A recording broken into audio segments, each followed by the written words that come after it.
What's up, guys? How's it going? So, wanted to talk to you a little bit about self-filming turkey hunts. I know pretty much ever since 2020, there's been a lot more turkey hunters now, and the sport's kind of become a lot more popular. So, I've seen a lot of people that are just getting into it and they want to start filming their hunts, but they're trying to figure out like what type of camera do I need, things like that. Certainly, there's a lot of good content out there on YouTube now. There's a lot of people that are using big, fancy mirrorless cameras, or they're using the nice, production quality camcorders that I think it's the X80, something like that. There's a lot of different options for filming your hunts. But what a lot of the big turkey hunters will tell you is that if you're going to self-film your turkey hunts, it's going to cost you a bird. And I can tell you from experience that has happened to me probably a number of times. You have to decide what it is that you're wanting to do, trying to get the turkey or if you're trying to get him on film. And a lot of times you're having to choose between one or the other. Now, you've got a lot of other guys that are trying to film on their phones. That's basically what they'll tell you. As soon as you ask, what camera should I buy, everybody will say, just use your phone. While I think that's a good idea, potentially a good way to start out, you're using your phone for everything. And I think that's what a lot of people are missing with this, is that you are using your phone, obviously, to communicate with people. You're using your phone, if you need to text, if you are trying to look at your maps, whether it's onX or Spartan Forge, you're trying to figure out where you're going.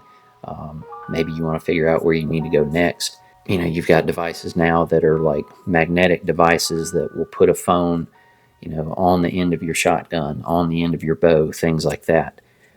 There's all kinds of cool little gadgets out there.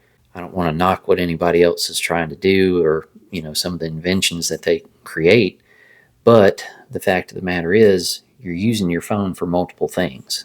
Another downside to using your phone is that the lighting quality is not going to be as good once it's close to dark or early in the morning. Oftentimes that's when, whatever you're after is going to be coming out. So if you're going to be using a phone, I would recommend getting a different phone. Getting some sort of a phone that you can use specifically as a camera, whether it's an old phone or you're not trying to put a data plan on it. And I think that might be a great option. So in the last couple of seasons, I've kind of perfected my setup for self-filming, and I think I found something that works. You're trying to find a balance of being able to get things on film, but at the same time, be able to kill a turkey if he's there. So what I've decided to use are 2 action cameras and 1 Tacticam. So I've got 1 camera mounted on my turkey vest, and that's the DJI Action 4.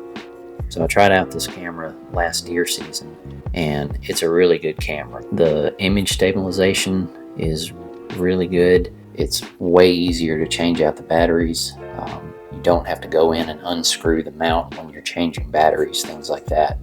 So it's a lot faster. Just helps you be more streamlined and more efficient when you're out there hunting. Basically, the way that I like to do it is keep my camera batteries in my bino harness. That way I know it's just right there, easily accessible. Even if I were to have to take my vest off and keep the action camera on, I can still use it that way. So I think it's a really good system. So that's what I'm using just for walking around. Then once I get set up, what I've got is a 4th arrow stake that goes onto my old GoPro. This is the GoPro Hero 6. This is one of those older models that doesn't have stabilization on it, but it's worked pretty well with the remote that I use. That's really all it takes, is just something simple like that gives you kind of that POV over the shoulder, so it looks as if you've got somebody filming you. And then the idea is that you can get yourself and the turkey in the frame once it gets close. The other aspect of my second camera is so that I can have good audio. I know there's a lot of guys that are trying to use their phone or use a 360 camera for things like that, but you've got to be able to make sure that you've got good audio. And I think that's part of what makes the difference there, is when you're able to use one of these action cameras and still use a good microphone with it. Finally heard him. He's back basically where I was yesterday. So I'm gonna try and see if I can't reposition and get a little bit closer to him. Now you could do this same thing with an extra phone if you wanted to. You could do this same thing probably with the 360 camera. I'm just not familiar enough with those as far as how good the audio quality is. I know there's a lot of people that are using like a separate audio recorder, which can be a good thing, but I feel like that's just one more thing that you've got to keep up with. And for me, this setup is something that I think works really well. And then the third and final camera that I use is my Tactacam. So right now I'm just using one of the older models, the Tactacam Solo.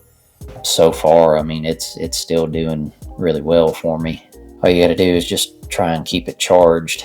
The main thing is just don't leave it recording. If you do take a shot or you do record for any reason, just remember to turn it off. I think a Tactacam is really one of the easiest things to use. I know a lot of people are moving to that ShotCam now, which is a really good, really high quality camera that goes on the end of your gun. But the problem with those, the last time I saw, I think it was about $600 for one of those, and I just don't really want to spend that kind of money on something that is just going to be for taking the shot. A lot of people try really hard to get the shot on film, and I think the easiest way to do that is to just use something on your gun, just hit record once and, let it roll. Alright, so I'm here in the backyard right now. I can show you real quick how this works. So all you really got to do is just set this up right here on a belt, and then this just comes right out. And then all we got to do is just set this up anywhere, and then just adjust the height however you want to,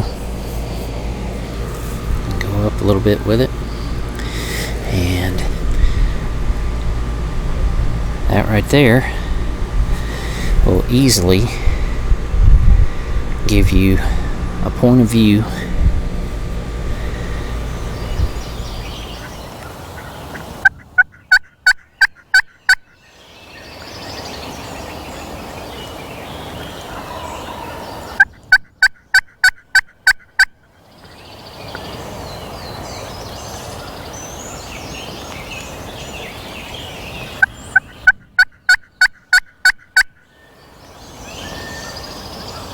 Now, one thing I would recommend is to put stealth strip or some type of tape on that light.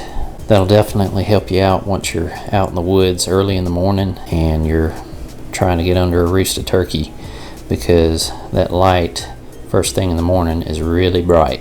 So you can see that it still, once the tape is on there, it just kind of dims it down a little bit, but I think it really helps.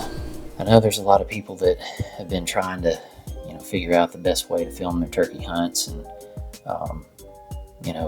whether it's using a tripod and a camcorder or a mirrorless camera, and you really don't have to do all of that. I think that's a situation where you obviously have to decide, what it is that you're trying to do. If you want to go out there and film a turkey and get really good high quality pictures, I'm all for it, but you're going to run the risk of losing the turkey when you're trying to get good footage. And there's numerous options to film your hunts, and I think this particular setup is one of the best things that you can do. So overall, I think it's a pretty good system, and I just wanted to share it with y'all and just let you know what I'm using. And if you want to try out this or something similar, I'd highly recommend it.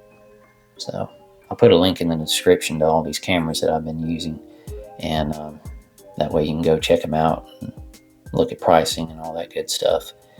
But I think that's going to do it for this video. Thanks for watching, and I will see you on the next one.